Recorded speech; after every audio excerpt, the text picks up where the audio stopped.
Hey guys, and welcome back to the channel. So, in a lot of K-dramas, there's always that scene where the gangsters come in and they try to clear out either a neighborhood or a building where there are hardworking, small, medium-sized businesses, just so that they can demolish the building and put up whatever they want to put up and illegally move out the tenants. Well, you may wonder, is there really violence? Do they really spray paint everything? Do they really go out and break objects so that you can't do any business from then? Do they really rough people up? Do they really get the police on their side? And then do they really flip it around so that if you try to protest it, you're the one going to jail? Well, yeah, actually, I had my first taste of it firsthand because my friend who opened up an art space, who is going through it right now, I almost got arrested. So this was a total coincidence because I was going to Insadong anyway because my friend Emma Choi, who's this fabulous sculptor, she is having her exhibition of her new collection, which is one of my favorites, by the way, and it was up the street in Insadong. There's this great long walkway. If you've ever been to Korea, you've probably been to Insadong. That's where you go for the traditional paintings and potteries, and you just kind of look around. And then also there's a lot of interactive exhibits and galleries and great food. And down the street, my other friend, Julie, had set up about a few years ago this really bold, innovative, and quite costly community space that was also commercial in nature for artists. So think of a multi-purpose complex that is a hub for artistic presentations like galleries. You can have art exhibits, installations, you can sell your art. There's a co-working space for people who are on the front tiers of artistic design. Of course, there's restaurants for people who do gastronomical experiments. Of course, cafe, books, literature, and events. It was basically, because I used to work in the nonprofit arts community in San Francisco, the kind of dream that an artistic community has of a space. If you don't come from this world, you don't know how much artists struggle to be able to just find a stable and high quality space for them to work in, and also for them to have as a place for them to perform, present, and even, yes, sell their work. And then on top of that, this was not funded by the government. It didn't rely on donations. It was a commercial enterprise, which was essentially a for-profit venture, but functioned almost as if it was a nonprofit. So she was able to create this business model that really was almost impossible. So she really created this dream space, like a paradise, for the next generation, the next iteration of the artistic pulse, the engine here in Seoul and Korea, and to really be this beacon of what is happening next, in Korea. This is one of the hotspots in Seoul where you're seeing that happen, where generations are coming together and there's new stuff coming out. So what's happening? Drama. So let's start with the most egregious and shocking thing that just happened last week.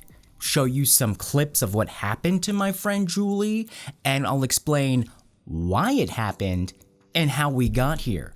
If you can see, she is literally being sprayed in the face and the body with a high-pressured water hose that is meant to cut through concrete. concrete.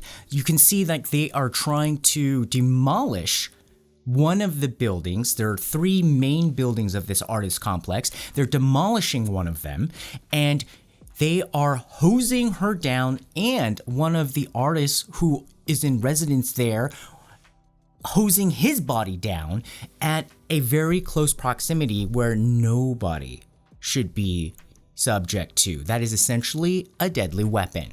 And so the people who are spraying are essentially hired people, and it has a bit of a bad connotation, the name 용역자. And it's almost like 1 degree away from basically like thug. And a lot of the times when you want to muscle people out, and usually where it's illegal and also definitely against the will of the tenants, you hire these people. I don't even know if you can call them that, and they exert the ugliest behavior. And I just thought that this was like kind of in the movies, but if you can see from this video footage, they spray painted everything so that you can't continue to run your business. Imagine somebody going through your office, restaurant, home, personal property, spray painting everything, and you had invested in capital improvements, and they just spray painted everything. They went in weeks before to shut off the gas and electric so that they couldn't operate. Then they went into the bathrooms and started, you can see, smashing the toilet bowls. And the ugly part of this is like you can hear them really snidely and enjoying themselves as they're walking through this space, saying like, haha, we're not doing anything. Oh, nothing here. Oh yeah, we're just walking around.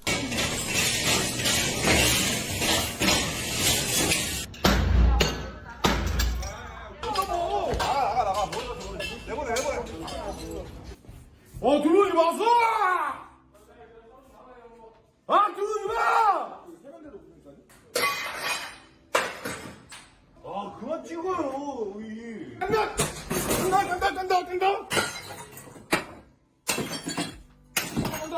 손 쓰지 마, 씨발. 진짜! 아무도 안 하는데, 우리.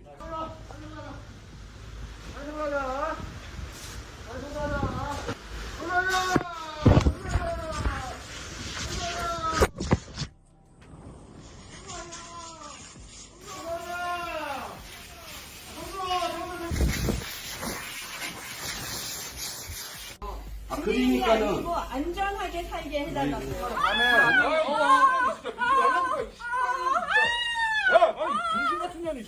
저희 영업장입니다. 들어가면 그거 해놨잖아요. 저는 영업권과 소유권이 있는 이 공간의 주인입니다. 다 퇴거해 주세요. 족방은 소리하고 살리는 거지. 니가 퇴거해. 다 퇴거하십시오. 아니 니네 건물이야? 지금 저희가 인사받아가지고 씨발놈아. 개새끼들이 지금 해가지고 인사받아가지고 쓰고 있는 임차인입니다. 한전에 정식적으로 하셔가지고 마음을 이제 돼요. 예, 인사동-6번지 빨리 와주세요. 경찰 좀 그만 괴롭혀 좀. 빨리 와주세요 지금.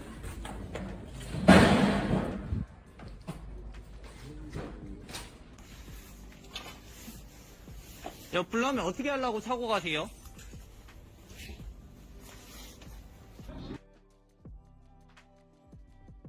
And then do you know what their excuse was to the police when they had to make a statement of why they sprayed my poor friend, who's obviously you can see she is a petite girl.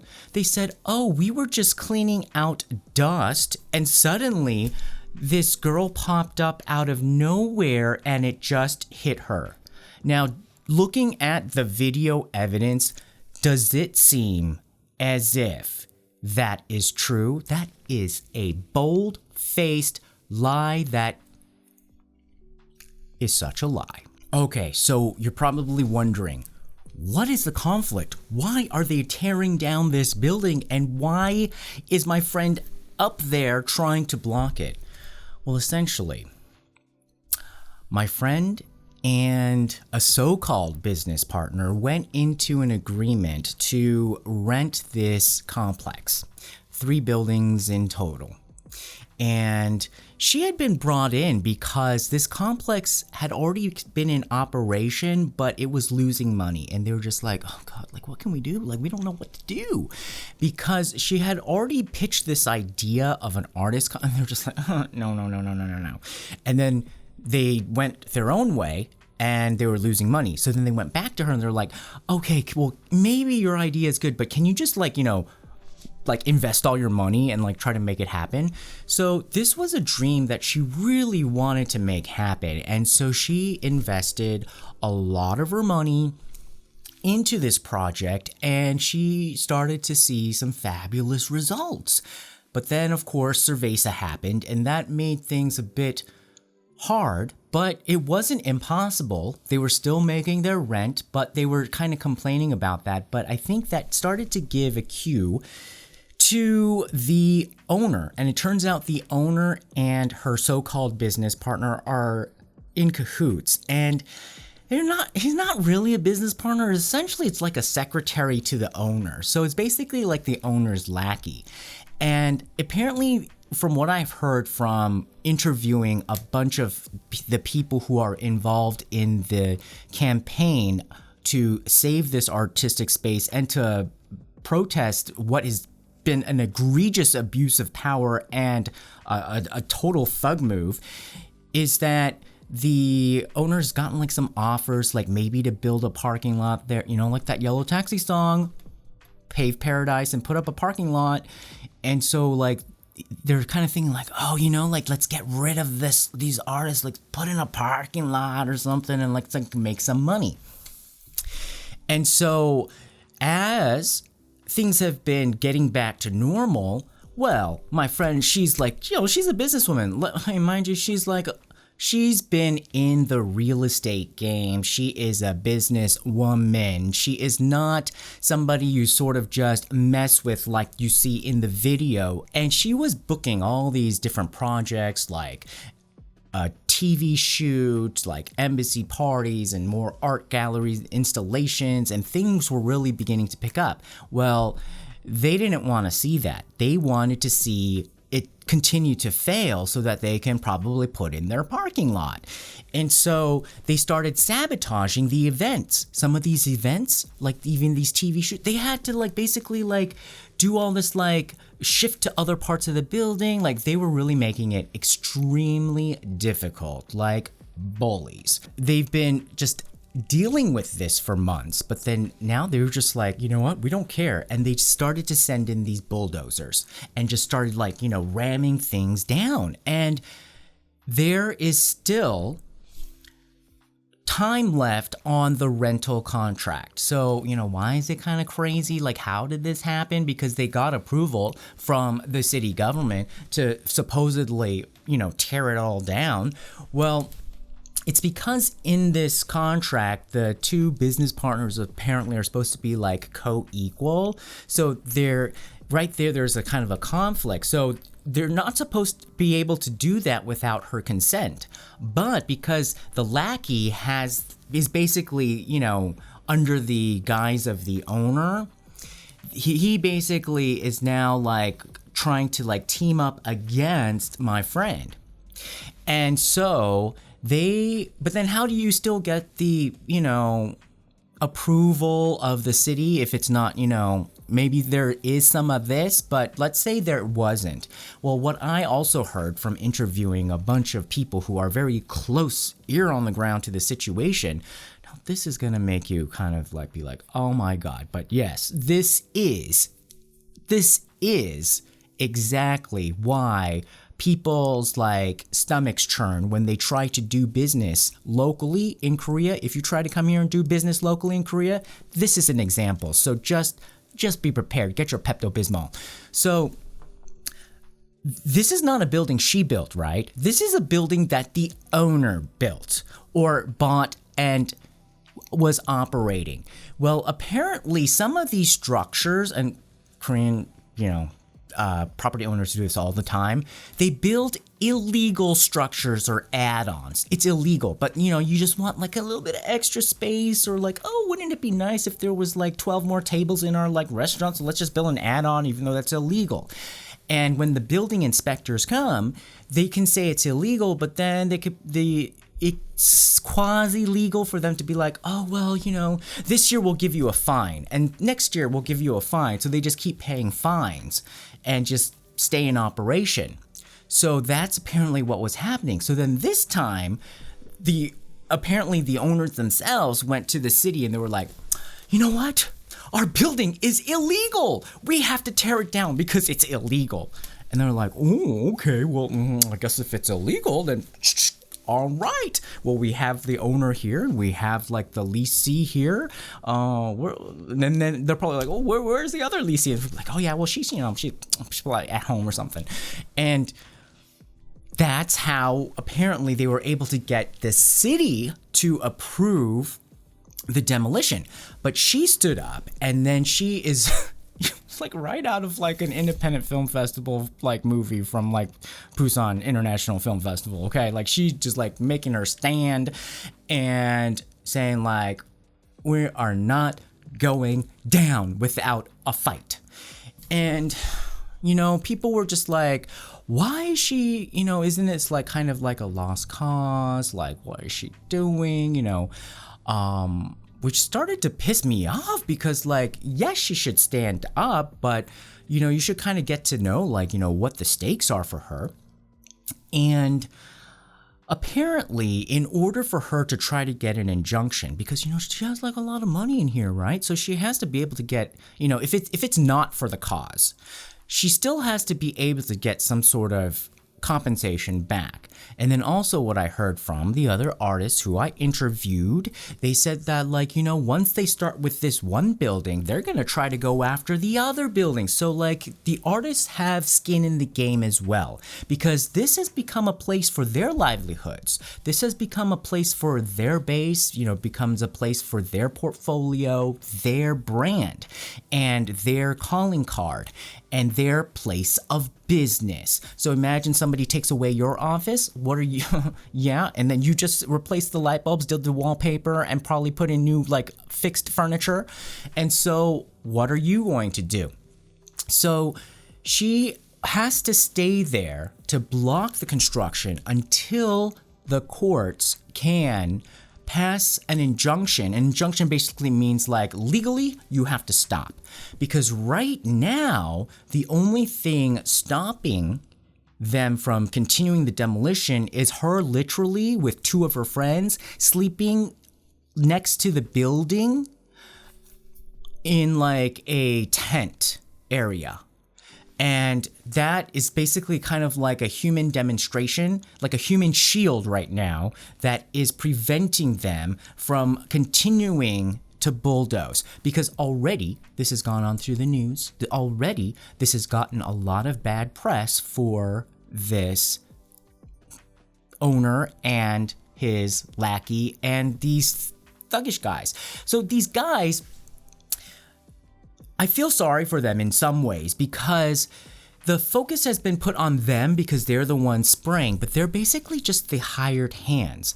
And yes, they had to go to jail for like a barely like, I don't know, like 12 hours. They were released and they were back the next day. They were back the next day behind the gates in the same area as my friend and two of her colleagues who are guarding the space. So that is a very dangerous position. You don't know who these people are, what kind of backgrounds they are. Obviously, they are willing to shoot people with water guns, and it was very worrisome because they literally walled it all off so that you couldn't go in there. So if something were to happen, like an attack in there, you don't know. You can't get to them in time because they've basically sealed it off so that like if you wanted to get in there, you can't really get in there. And if they needed medical attention, you really can't get in there. And so I was extremely worried about my friend.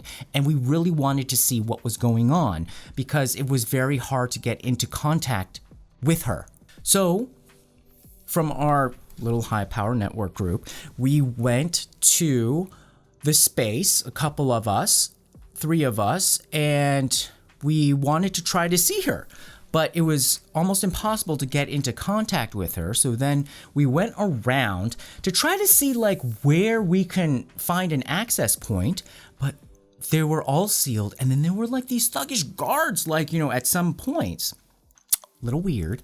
Then on the main street, there's like the main gate, right? And then I saw one of the dudes that was from the news report. I guess he had to go outside, get a hamburger or something, and he was coming in. And I was like, oh, okay, that's the criminal guy. That's the dude.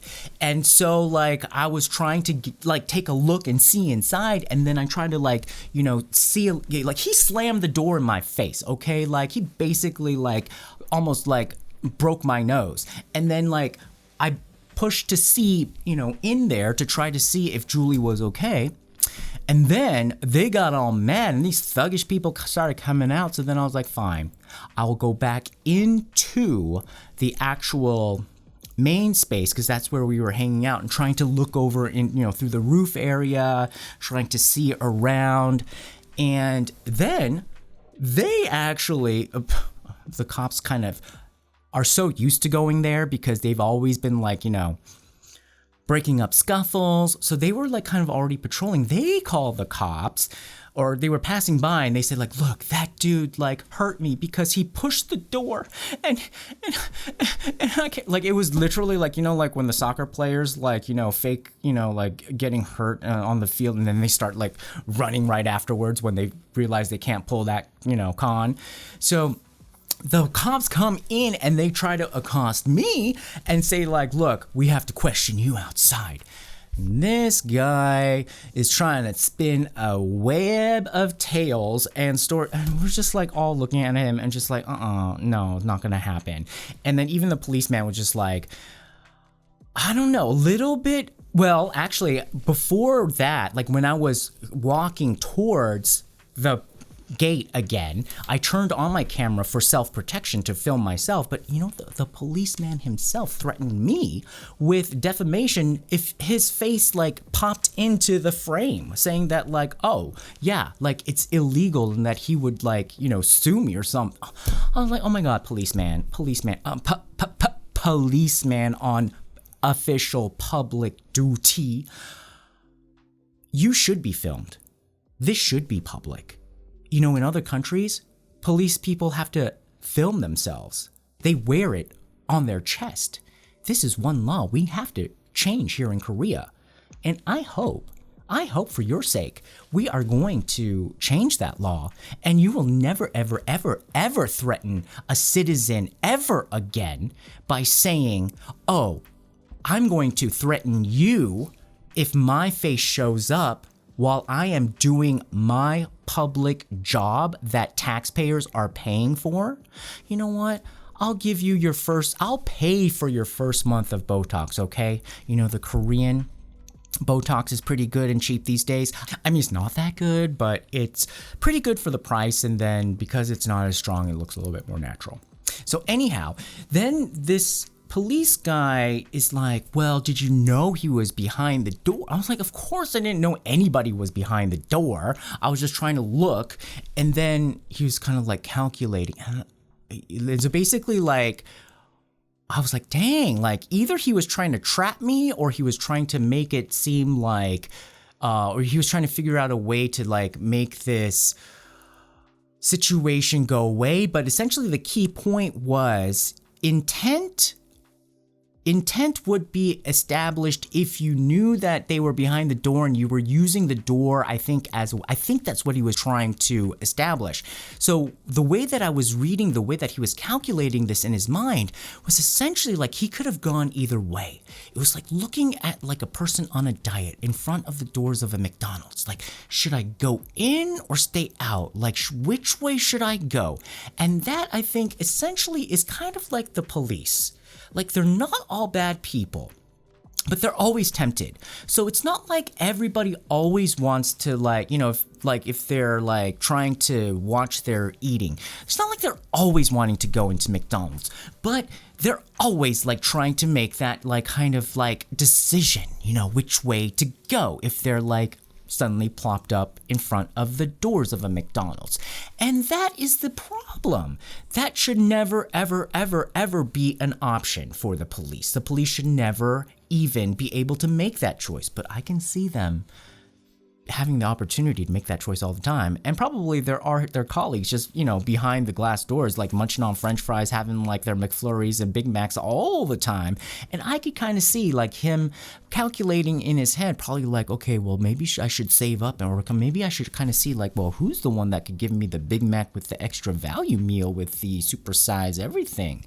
And I'm just like, at this point, when he was like, it looked like, wow, okay. Like, of course, with the whole SJM debacle, we have seen the extent from a third party perspective of the evidence of the way that the police have behaved. But this was like my first, like, literally like skin to skin contact with the police. And it was very brief. But even then, I felt like, wow, how manipulated the situation could be, where it's basically like whoever the police person wanted to collude with, and if they really wanted to collude with this person, or if there weren't as many witnesses around, because, we had some people, having my back too, it could have gone a different way. Okay, so these guys saw an opportunity to lie to the police and pretended to play victim. When they saw the police, they came out limping, and said that they were hurt because they were saying they were harassed. Completely lying. So I made sure I followed the police to make sure that these guys weren't going to file anything false. And he threatened to file a report, which if he did, I would have been there to be like, he's lying because I'm a witness. And then, instead of that, they took an apology instead, and I think it was just to make a point. They really just made a scene just to make a point and pretended to be victim, which is crazy. Why don't you guys just like, apologize and like, work it out? And then it was fine, done. And apparently they didn't expect that, because I'll give you one big pro tip. And it still baffles me to this day in Korea though, because as much as people like that, and then just even ordinary people, can just lie about anything, just lie, make up stories and feel nothing about it and not even know that they're lying, the one thing that can't come out of their mouth is I'm sorry. It's really, really hard. Whether you don't mean it or you mean it, that is just really hard for people to say. So then when I was like, and it means a lot.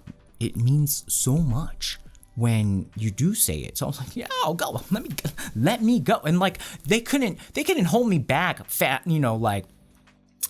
enough to go, and like whoever, I was like, I couldn't even recognize which one it was like, trying to make up stories. And so I was like, oh, I'm so sorry, like whatever it was, I have no idea what it was, but if it was, I'm so sorry, blah, blah, blah. And then, like, I was like, oh my God, this is probably why he's such a thug, because it looked like he needed some love. Like, he looked like he had no affection. I even gave him a little bit of a, kind of a pat on the back, kind of. Yeah, we're good.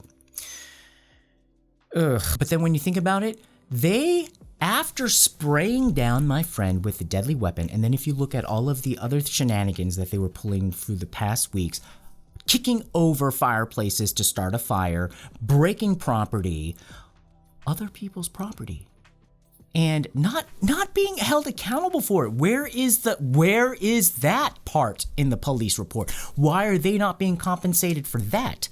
Where are they not being held accountable for all of this property damage? And then the police, for them to take them that seriously, right?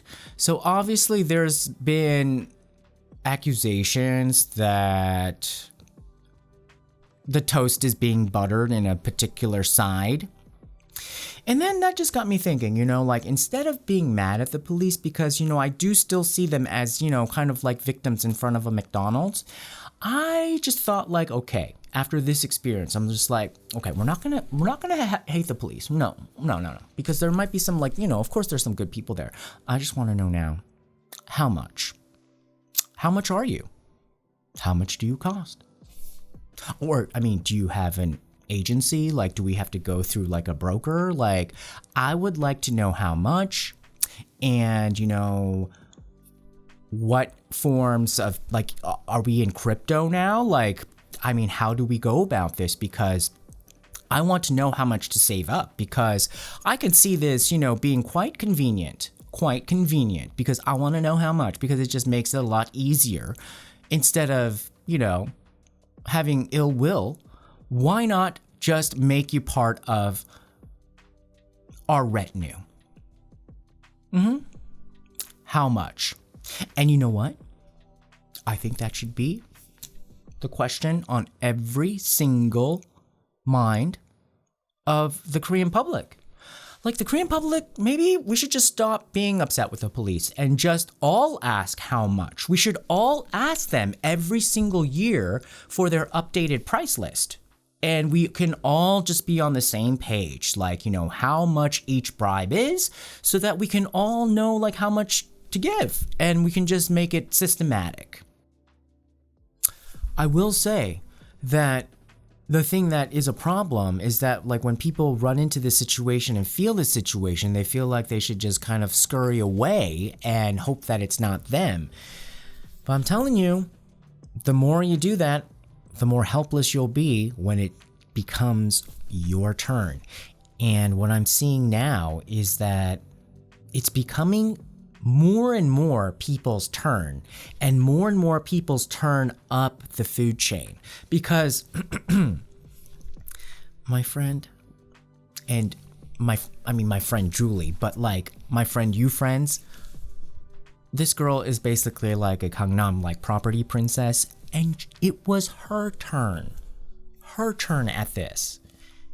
I'm telling you, you try to pretend that this is not your problem. I'm telling you, your turn is going to come much faster than you will think. And if you're not there for somebody else, they remember. Trust me. A lot of people were saying like, oh, like, maybe she doesn't know, like, a lot of people, like, they're saying like, oh, the Korean way is that, like, oh, she probably is embarrassed, don't say anything, like, it's better to just, so like what, just like ignoring the problem means that it's gonna solve itself? I don't think so. Maybe in the old days, but if you want to live in feudalism, then take a time machine, go back to feudalism. I'm sorry, we worked too hard to get to where we are right now. Even though you may think that way, even though that she may think that way, but she's not, because she's already talking to reporters.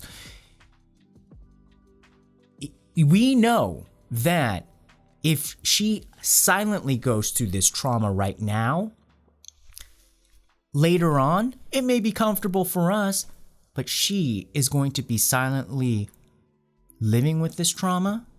And trust me, she's going to look back and see who ignored her, and she will remember. She's going to remember who didn't do anything for her and who did. Because you know what? I remember who did things for me, and I remember who didn't. And regardless of that, I know irregardless is now, I think, part of the dictionary, but regardless of that, we have to do something, because you don't want it to be your turn. Trust me. All right, guys. Well, let me know what you think. Comment, share, like below, and don't forget to subscribe. Bye-bye.